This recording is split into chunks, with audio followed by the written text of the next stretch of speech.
Hello, ഞാൻ U Sharaf Ali, former Indian footballer. ഇപ്പോൾ Kerala state sports കൗൺസിലിൻ്റെ പ്രസിഡൻ്റാണ്.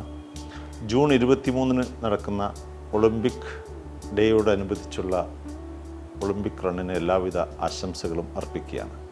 ഒളിമ്പിക് അസോസിയേഷൻ കേരളത്തിലെ 14 ജില്ലകളിലും ഇതിൻ്റെ ഭാഗമായിട്ട് റൺ സംഘടിപ്പിക്കുന്നുണ്ട്. 2024 ഒളിമ്പിക്സ് വർഷം കൂടിയാണ്. പാരീസിൽ വെച്ച് നടക്കുന്ന ഒളിമ്പിക്സ് മത്സരങ്ങളിൽ കേരളത്തിൽ നിന്ന് മലയാളികളായ 3 പേർ ഇപ്പോൾ തന്നെ ക്വാളിഫൈ ചെയ്തിട്ടുണ്ട്. ഇനിയും ചിലർ ക്വാളിഫൈ ചെയ്യുമെന്ന് പ്രതീക്ഷിക്കുന്നുണ്ട്. മലയാളികളും ഉൾപ്പെടെയുള്ള എല്ലാ ഇന്ത്യൻ താരങ്ങൾക്കും ആശംസകൾ അർപ്പിക്കുകയാണ്.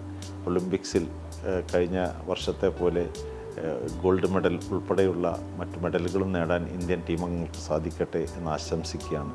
അങ്ങനെ മെഡൽ നേടുന്ന താരങ്ങളിൽ നമ്മുടെ കേരളത്തിലെ മലയാളി താരങ്ങൾ കൂടി ഉൾപ്പെടട്ടെ എന്ന് കൂടെ ആശംസിക്കുകയാണ്.